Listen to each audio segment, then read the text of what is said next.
الحمد لله رب العالمين.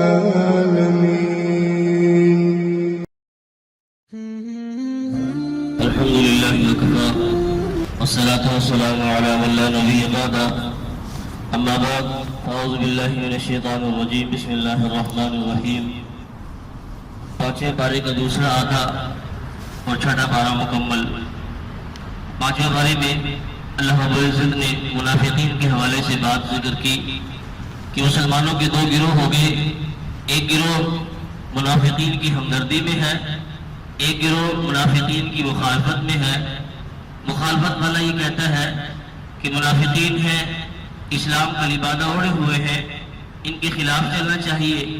جبکہ ہمدردی والا گروہ یہ کہتا ہے کہ مسلمانوں کے ساتھ رہنے والے ہیں، انہیں کے ساتھ جو ہے عبادات میں شریک ہوتے ہیں، لہذا نرمی اختیار کرنی چاہیے.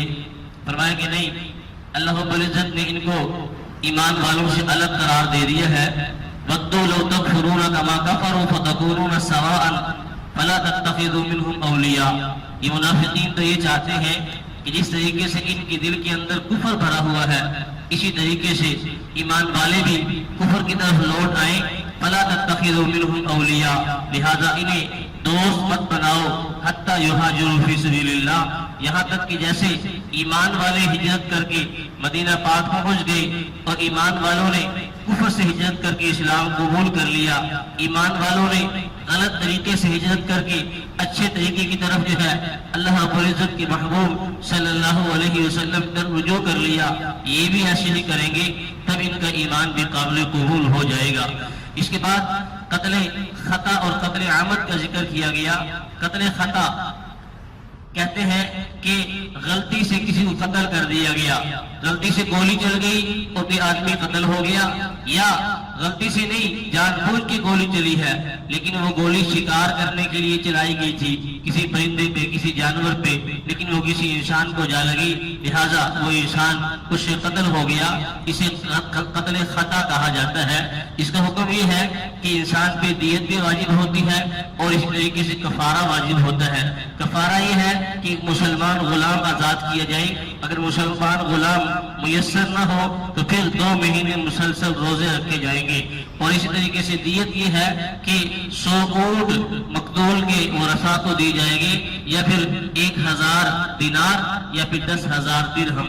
قتل عمد جان بوجھ کے کسی مسلمان کو قتل کر دینا یہ بہت بڑا گناہ ہے. مَن يَقْتُلْ مُؤْمِنًا مُتَعَمِّدًا فَجَزَاؤُهُ جَهَنَّمُ. اس کی سزا جہنم ہے. خالدین فیہا، اس کے اندر ہمیشہ رہے گا. وغضب اللہ علیہ، اللہ کا غضب بھی اس پر ہے. وَلَعَنَهُ، اللہ کی لعنت بھی اس پہ ہے. وَأَعَدَّ لَهُ عَذَابًا عَظِيمًا، اللہ پاک نے اس کے لیے بہت بڑا عذاب تیار کر رکھا ہے.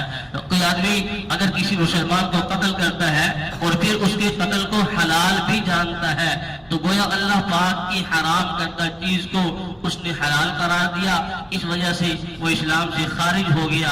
لہذا ہمیشہ ہمیشہ کے لیے اب جہنم کا ایندھن بنے گا.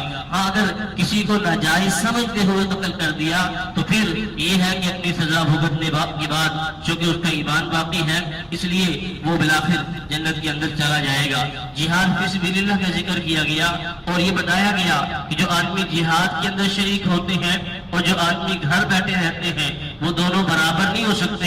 ایک آدمی اللہ کے راستے میں اپنی جان و مال کے ساتھ جہاد کر رہا ہے، دوسرا گھر بیٹھا ہوا ہے، دونوں کے اندر بڑا فرق ہے. ایک جہاد جو ہے وہ فرض کفایہ ہے اور ایک جہاد فرض عین ہوتا ہے.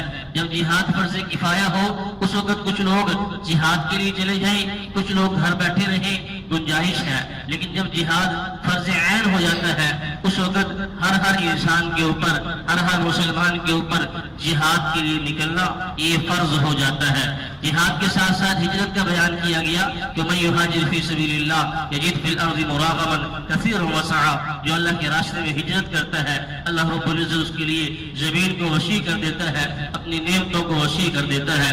ایک دفعہ حضرت حمزہ بن قیس رضی اللہ تعالیٰ عنہ نے سنا حکم کہ مکہ المکرمہ سے مدینہ پاک کی طرف ہجرت کرنا ضروری قرار دے دیا ہے.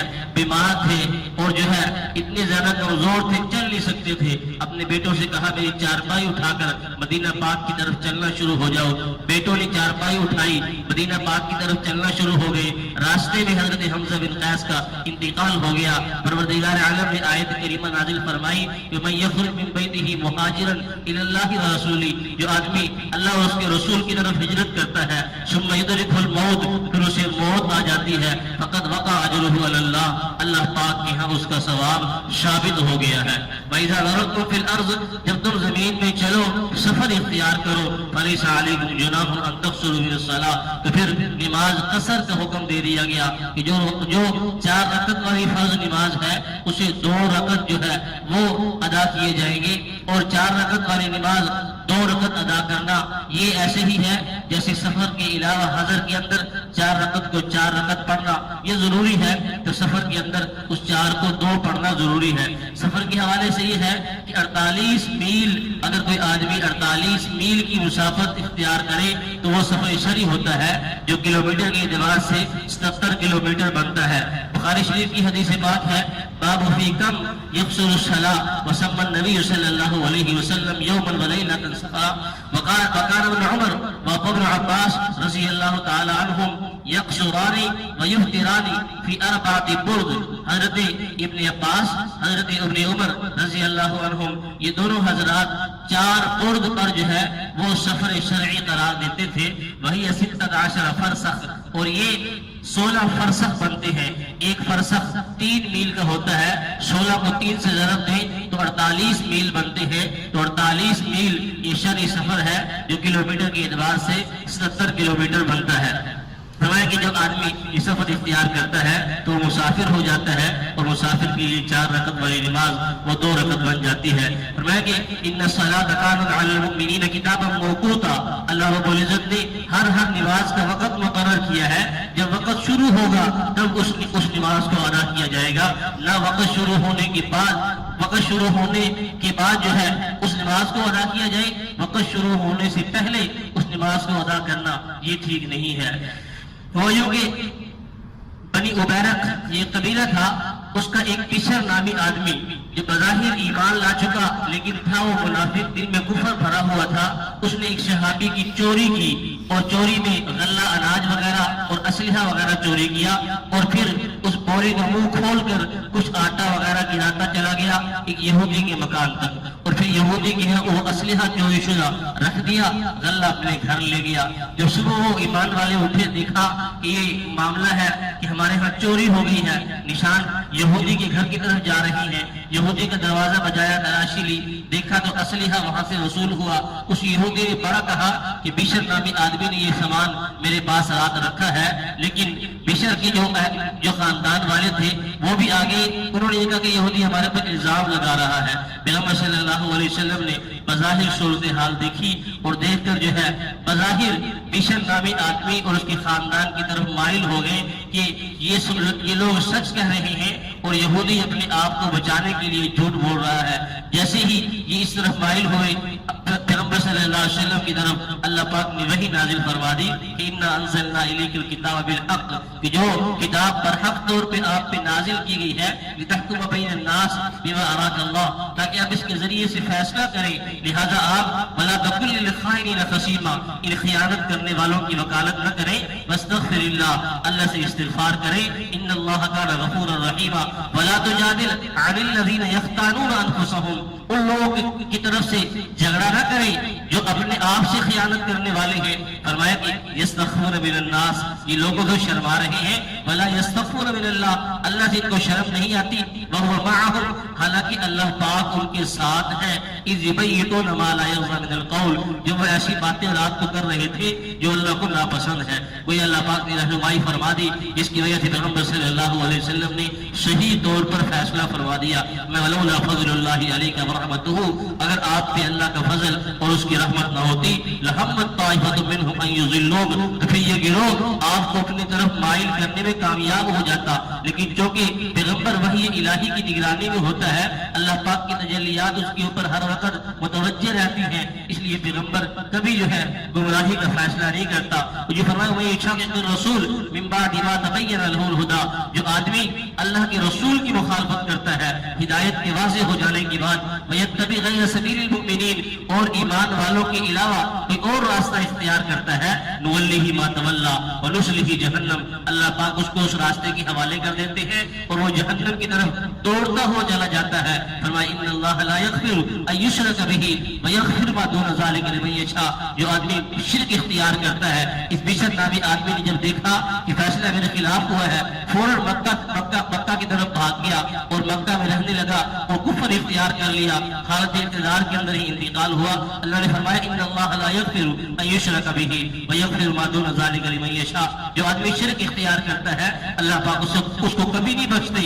ہاں ایمان کی حالت ہے، کوئی گناہ سرزد ہو گیا اللہ پاک اسے بخش دیتے ہیں۔ اسی طریقے سے شیطان کی پیروی کرنے والوں کی تردید کی گئی اور رحمان کی پیروی کرنے والوں کے بارے میں فرمایا سندخلهم جنات تجری من تحتها الانہار خالدین فیہا، یعنی قریب ہم انہیں ایسے باغات میں داخل کریں گے جن کے نیچے نہریں جاری ہوتی ہیں، ابداً ہمیشہ ہمیش کے لیے اس میں رہیں گے۔ وعد اللہ حقا، یہ اللہ کا سچا وعدہ ہے۔ ومن اصدق من اللہ قیلا، اللہ کے علاوہ کون ہے جو سب سے زیادہ سچی بات کرنے والا ہو۔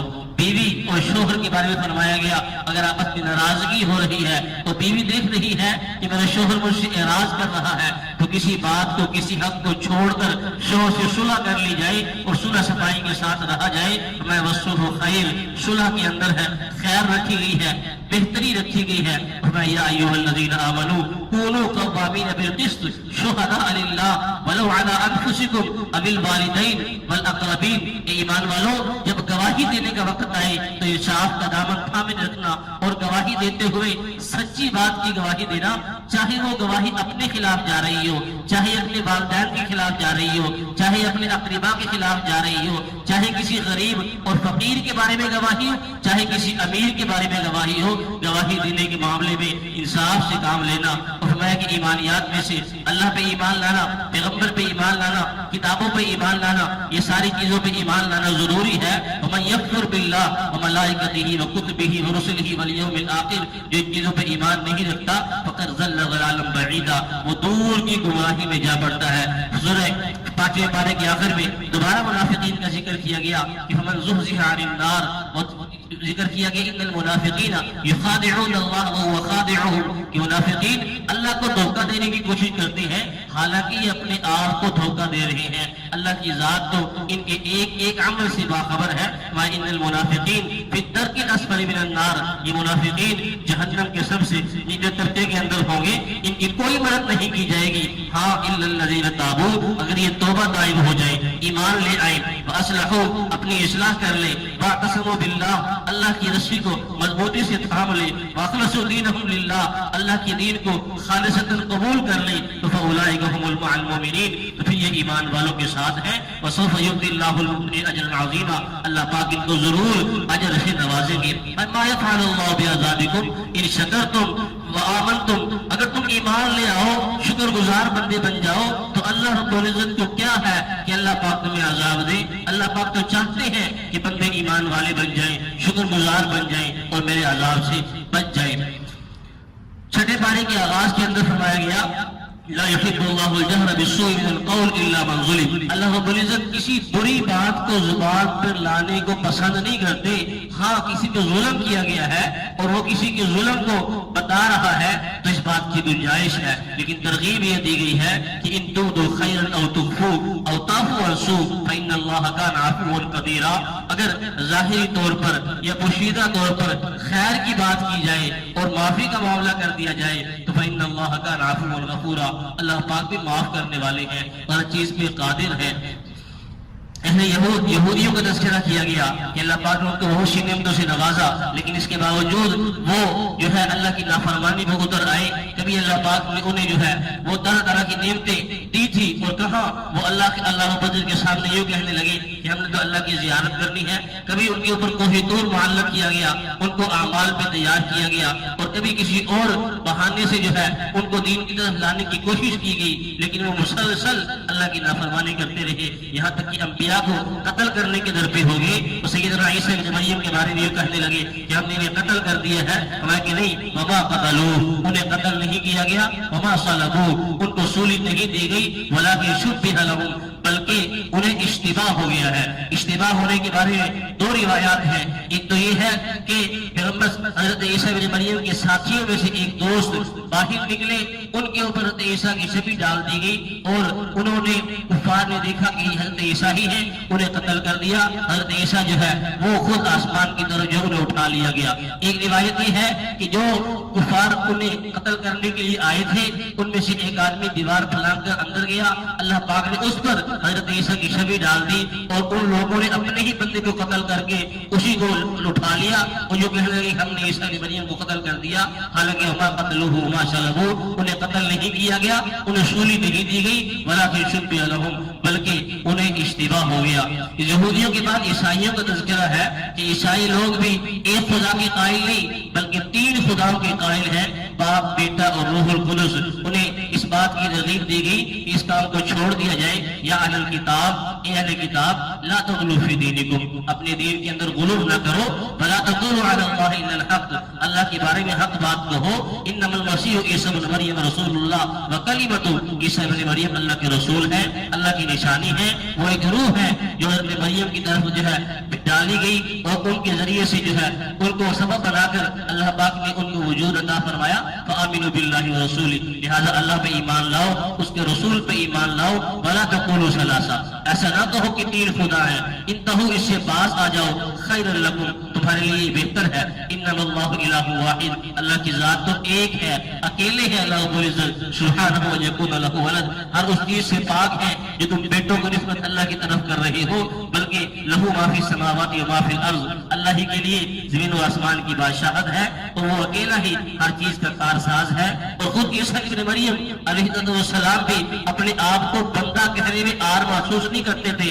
بلکہ وہ خود کہتے تھے انی عبد اللہ، میں تو اللہ کا بندہ ہوں۔ وہ خود کہتے تھے کہ جو عالم شرک کا ارتکاب کرے گا اور اللہ کے ساتھ کسی اور کو شریک ٹھہرائے گا وہ جہنم کا ایندھن بنے گا۔ سورہ نساء کے آخر میں دوبارہ سے وراثت کے حوالے سے تاکیدن بیان کیا گیا، اس طریقے سے مردوں کا حق ہے اسی طریقے سے عورتوں کا بھی حق ہے، عورتوں کو ان کے حقوق مکمل طور پہ دیے جائیں۔ سورہ مائدہ کے آغاز کے اندر اللہ جل شانہ نے وعدہ اور عقد وغیرہ کی اہمیت کو بیان کیا کہ یا ایھا الذین آمنوا اوفوا بالعقود، یہ ایمان والو جو وعدہ کر لو تو وعدے کی پاسداری کیا کرو، چاہے وعدہ اللہ کے ساتھ ہو، چاہے وعدہ بندوں کے ساتھ ہو، بندوں میں سے چاہے وعدہ ایمان والوں کے ساتھ ہو، چاہے وعدہ اہل کفر کے ساتھ ہو۔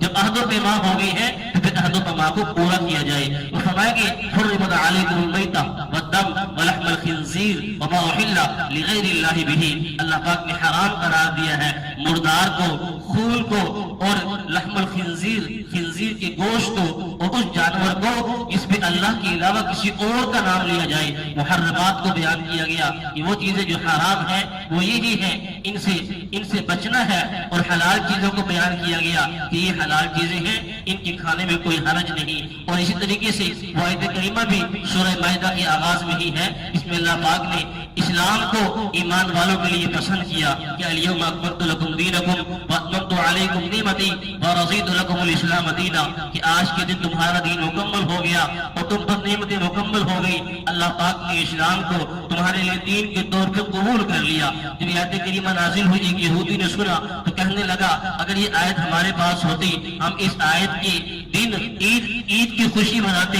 سیدنا فاروق اعظم نے فرمایا کہ مجھے خوب یاد ہے جب یہ آیت نازل ہوئی ہمارے لیے ایک نہیں دو عیدیں تھی۔ حجۃ الوداع کے موقع بھی آیت نازل ہوئی، ایک تو وہ عید تھی، دوسرا جمعے کا دن تھا، جمعے کا دن ہمارے لیے عید ہوتا ہے، لہٰذا یہ آیت کریمہ جب نازل ہوئی تو ہمارے لیے دو عیدیں تھی۔ اسی طریقے سے وضو کا طریقہ، غسل اور تیمم کے بارے میں بیان کیا گیا کہ یا ایھا الذین آمنوا اذا قمتم الی الصلاۃ فاغسلوا وجوہکم وایدیکم الی المرافق وامسحوا برؤوسکم وارجلکم الی الکعبین، جب نماز کے لیے کھڑے ہونے لگو تو پھر وضو جو ہے وہ مکمل کر لیا کرو۔ اس کے 4 فرض قرآن پاک کے اندر بیان کیے گئے اور فرمایا کہ وَإِن كُنتُمْ جُنُبًا فَطَّهَّرُوا، اگر جنبی حالت ہے، ناپاکی کی حالت ہے، غسل واجب ہے، پھر خوب طہارت حاصل کر لیا کرو، غسل کے فرائض مکمل کر لیا کرو۔ اگر وَإِن كُنتُمْ مَرْضَىٰ أَوْ عَلَىٰ سَفَرٍ أَوْ جَاءَ أَحَدٌ مِّنَ الْغَائِطِ أَوْ لَامَسْتُمُ النِّسَاءَ فَلَمْ تَجِدُوا مَاءً، صورتحال یہ ہے کہ انسان مریض ہے، مسافر ہے، جو کہ اور بیماری ہے، جو کہ اور جو ہے عذر ہے، فَلَمْ تَجِدُوا مَاءً، پانی نہیں مل رہا، فَتَيَمَّمُوا صَعِيدًا طَيِّبًا، پھر پاک مٹی سے تیمم کر لیا جائے، 2 ضربے زمین پر لگا کر اپنے جو ہے دونوں کوہنیوں سمیت جو ہے بازوؤں کا مسح کر لیا جائے اور ایک دفعہ اپنے پورے چہرے کا مسح کر لیا جائے، یہ تیمم ہو گیا۔ اس سے نماز بھی ادا کر سکتے ہیں، قرآن پاک کی تلاوت وغیرہ بھی کی جا سکتی ہے۔ آگے یہودیوں کا ذکر ہے، ان کی سرکشی کا ذکر ہے، ان کی سستی اور کاہلی کا ذکر ہے کہ سیدنا موسیٰ اللہ کے نبی ہیں، بنی اسرائیل کے اندر آئے ہیں، وہ انہیں بار بار جو ہے دعوت دے رہی ہیں، کبھی جہاد کی طرف بلا رہی ہیں، کبھی یہ کہہ رہے ہیں کہ فلاں مقام شہر کے اندر داخل ہو جاؤ تم فتح یاب ہو جاؤ گے، لیکن وہ لوگ سستی اور کاہلی کے شکار ہیں اور اتنی زیادہ تکبر کا شکار ہے، غرور کا شکار ہے کہ اللہ کے نبی حضرت موسیٰ سے یوں کہہ رہے ہیں کہ ہم تو اس شہر کے اندر داخل نہیں ہوتے، ہم تو قوم عمالقہ سے جنگ نہیں کرتے، فَاذْهَبْ أَنْتَ وَرَبُّكَ، آپ چلے جائیں، آپ کا رب چلا جائے، فَقَاتِلَا، وہ دونوں جنگ کر لیں، إِنَّا هَاهُنَا قَاعِدُونَ، ہم تو یہی بیٹھے ہیں۔ اسی طریقے سے وہ لوگ جہاد کے اندر قتل کرنے سے رکتے تھے اور آپس میں ایک دوسرے کو ناحق قتل کرتے تھے۔ جہاد کے اندر جب کفر سے لڑائی ہوتی ہے، کفر سرکشی اختیار کرتا ہے، اسلام کے خلاف باتیں کرتا ہے، اسلام کے خلاف زندگی گزارنے پہ لوگوں کو ابھارتا ہے، اسے قتل کرنا جائز ہے، لیکن آپس کے اندر ایک دوسرے کو ناحق قتل کرنا ناجائز ہے۔ وہ اس جائز قتل کی طرف نہیں جاتے تھے، ناجائز لوگوں کو قتل کرتے تھے، حتیٰ کہ انبیاء کے قتل کے در پہ ہو جاتے تھے۔ اسی مناسبت سے سب سے پہلے جو انسان قتل ہوا اس کے حوالے سے واقعہ ذکر کیا گیا حابیل اور قابیل کا، کہ یہ دونوں بھائی تھے، سیدنا آدم کے بیٹے تھے، ان کی آپس کے اندر کسی بات پہ جو ہے بن گئی کہ نوبت یہاں تک آ گئی کہ انہیں حکم دیا گیا کہ دونوں قربانی پیش کریں۔ حابیل نے بھی قربانی پیش کی میٹھے کی اور قابیل نے قربانی پیش کی زرعی جو ہے اجناس وغیرہ کی، دونوں کی قربانیاں میدان کے اندر رکھ دی گئی۔ آگ آئی، حابیل کی قربانی قبول ہو گئی، قابیل کی قربانی رد ہو گئی۔ قابیل نے مزید غصے کا اظہار کیا، بالآخر حضرت حابیل کو قتل کر دیا اور اس کی لاش کو اٹھائے پھرا کہ اب اسے کیسے دفنایا جائے، کیسے جو ہے اس کو چھپایا جائے۔ اللہ پاک نے جو ہے عباس اللہ غراب ایک کوے کو بھیجا، یبعث فی الارض لیواری کیف یواری سوءۃ اخی، کہ وہ اسے دکھائے کہ کیسے اپنے بھائی کی لاش کو چھپانا ہے۔ جب اسے یہ احساس ہوا تو انتہائی نادم ہوا کہ بھائی کوے سے بھی گیا گزرا ہو گیا۔ بہرحال یہ پہلا قتل تھا کائنات کے اندر جو قتل قابیل نے کیا اپنے بھائی حابیل کو۔ اب روایات میں یہ بھی آتا ہے کہ جتنے قتل بعد میں ہو رہے ہیں، چونکہ سب سے پہلے اس برائی کا ارتکاب قابیل نے کیا ہے، یہاں سے یہ برائی جاری ہوئی ہے، لہذا اس کو بھی سب قتلوں کا حصہ اور گناہ مل رہا ہے۔ آگے کچھ حدود اور وغیرہ بیان کیے گئے کہ انما جزاء الذین یحاربون اللہ ورسولہ ویسعون فی الارض فسادا ان یقتلوا او یصلبوا او تقطع ایدیہم وارجلہم من خلاف او ینفوا من الارض۔ ڈاکوؤں کے بارے میں حدود بیان کی گئی، اگر ڈاکو ڈاکہ ڈالنے کے لیے آئے ہیں اور صرف قتل کیا ہے، مال نہیں لوٹا، تو ان یقتلوا، انہیں قتل کر دیا جائے۔ اگر قتل بھی کیا ہے کسی کو اور مال بھی لوٹا ہے، او یصلبوا، تو اسے سولی پہ لٹکا دیا جائے۔ اگر قتل تو نہیں کیا لیکن صرف مال لوٹا ہے تو او تقطع ایدیہم وارجلہم من خلاف، تو خلاف سے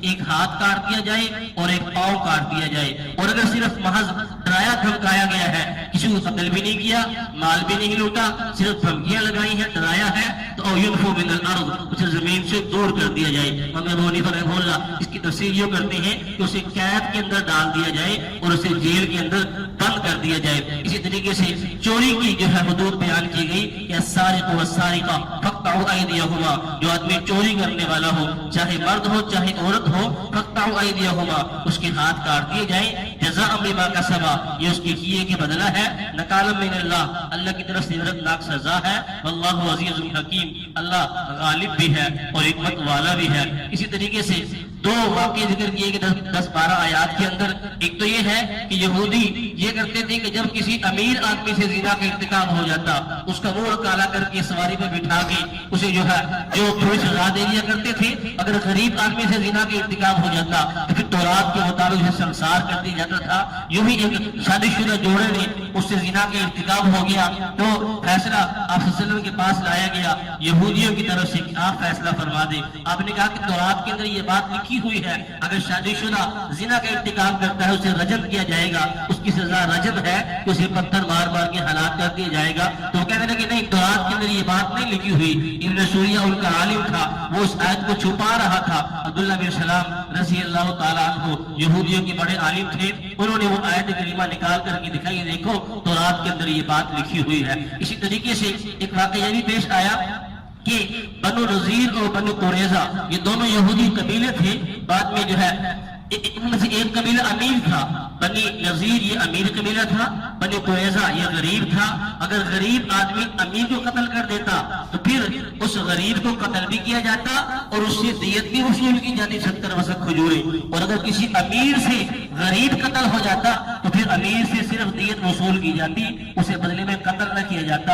اللہ پاک یہ بھی فیصلہ لے کر جو ہے آپ صلی اللہ علیہ وسلم کے پاس لایا گیا، تو آپ صلی اللہ علیہ وسلم نے فرمایا کہ دیکھو تورات میں یہ بات لکھی ہوئی ہے کہ ان النفس بالنفس والعین بالعین والانف بالانف والاذن بالاذن، نفس کے بدلے نفس قتل کیا جائے گا۔ اگر آنکھ پھوڑی ہے تو آنکھ کے بدلے میں آنکھ، ناک کے بدلے میں ناک، کان کے بدلے میں کان، دانت کے بدلے میں دانت، اور یہ ساری کی ساری چیزیں گنوائی کے تورات کے اندر یہ ساری کی ساری بات لکھی ہوئی ہے، جبکہ یہودی اس پر عمل نہیں کر رہے تھے۔ کما یا ایھا الذین آمنوا لا تتخذوا اليهود والنصارى اولیاء، ان یہودیوں کو ان نصرانیوں کو اپنا دوست نہ بناؤ، بعضهم اولیاء بعض، یہ آپس کے اندر دوست ہو سکتے ہیں، ایمان والوں کے دوست نہیں ہو سکتے۔ ومن يتولهم منكم فإنه منهم، تم میں سے جو ان کی طرف گیا وہ انہی کا ہو کر کے رہ جائے گا، اور پھر ارتداد کا واقعہ پیش آئے گا، یعنی انسان اپنے ایمان سے ہاتھ دھو بیٹھے گا اور مرتد ہو جائے گا۔ ارتداد کے حوالے سے فرمایا یا ایھا الذین آمنوا من یرتد منکم عن دینہ فسوف یأتی اللہ بقوم یحبهم ویحبون اذلۃ علی المؤمنین اعزۃ علی الکافرین، اگر کوئی آدمی مرتد ہو جائے گا اللہ پاک اس کے مقابلے میں ایمان والوں کی ایک ایسی جماعت کھڑی کریں گے جو اللہ سے محبت کرنے والی ہوگی، اللہ ان سے محبت کرنے والے ہوں گے، وہ ایمان والوں کے ساتھ نرم ہوں گے، کفار کے ساتھ سخت ہوں گے، اللہ کے راستے میں جہاد کرنے والے ہوں گے۔ ولا یخافون لومۃ لائم، انہیں کسی قسم کی ملامت کی پرواہ نہیں ہوگی، بلکہ وہ اللہ پاک کے احکامات کی پیروی کرنے والے ہوں گے۔ خود پیغمبر صلی اللہ علیہ وسلم کو ہدایت دی گئی یا ایھا الرسول، اے رسول صلی اللہ علیہ وسلم بلغ ما انزل الیک من ربک، جو کچھ اللہ پاک نے آپ کو آپ کے اوپر نازل کیا ہے آپ اسے آگے پہنچائیے۔ فإن لم تفعل، خدا نہ خواستہ اگر آپ نے یہ کام نہ کیا، ما بلغت رسالتہ، آپ نے رسالت کا مقصد ادا نہ کیا، لہذا جو کچھ آپ کی طرف نازل ہو رہا ہے وہ سب کچھ آپ آگے پہنچاتے جائیے۔ حجۃ الوداع کے موقع پہ آپ نے پوچھا اپنے صحابہ سے کہ جو کچھ مجھ پہ نازل ہوا کیا میں نے تم تک پہنچایا نہیں؟ سب نے کہا پہنچایا ہی نہیں بلکہ پہنچانے کا حق ادا کر دیا ہے۔ سب آخر میں پارے کے آخر کے اندر پھر دوبارہ عیسائیوں کا ذکر ہے کہ عیسائی لوگ حضرت عیسیٰ ابن مریم کو خدا تسلیم کرتے ہیں، جبکہ حضرت عیسیٰ ابن مریم خود کہتے ہیں کہ انہ من یشرک باللہ فقد حرم اللہ علیہ الجنہ، جو آدمی شرک کا ارتکاب کرتا ہے اللہ اس کی جنت کو حرام قرار دیتے ہیں۔ ومأواہ جہنم ومأواہ النار، اس کا ٹھکانہ جہنم کی آگ ہوتا ہے۔ اور ایک سادہ سی دلیل دی گئی کہ دیکھو مل مسیح ابن مریم الا رسول، حضرت عیسیٰ ابن مریم وہ اللہ کے رسول ہیں، قد خلت من قبلہ الرسل، اس سے پہلے بھی رسول گزرے ہیں، وامہ صدیقہ، ان کی والدہ وہ ایک سچی خاتون ہے، نیک اور پاکیزہ خاتون ہے۔ کانا یاکلان الطعام، یہ دونوں کھانا کھاتے تھے، الہ کھانا نہیں کھایا کرتا، الہ کسی چیز کا محتاج نہیں ہوتا، یہ اپنے جینے کے لیے کھانے پینے کے محتاج تھے، اور اسی طریقے سے دیگر چیزوں کے محتاج تھے۔ جو خدا ہوتا ہے، جو الہ ہوتا ہے، وہ کسی چیز کا محتاج نہیں ہوتا، بلکہ باقی ساری چیزیں اپنے وجود میں اس کی محتاج ہوتی ہیں۔ لہذا معلوم ہوا نہ تو حضرت عیسیٰ خدا ہے نہ ان کی والدہ خدا ہے، بلکہ خدا ایک وحدہ لا شریک ہے، جس کی اسی کی ذات وحدہ لا شریک ہے، اور وہی ذات اس بات کے قابل ہے کہ اس کے سامنے انسان سجدہ ریزی اختیار کرے۔ یہودیوں اور عیسائیوں اور مشرکین کا آخر میں ذکر ہوا کہ یہودی سب سے زیادہ اسلام کے دشمن ہے، مشرک اس سے کم اسلام کے دشمن ہے، اور سب سے کم عیسائی لوگ وہ اسلام کے دشمن ہے۔ اللہ پاک رب العزت واقعات کو سمجھنے عمل کرنے کی توفیق عطا فرمائے۔ وما علینا الا البلاغ۔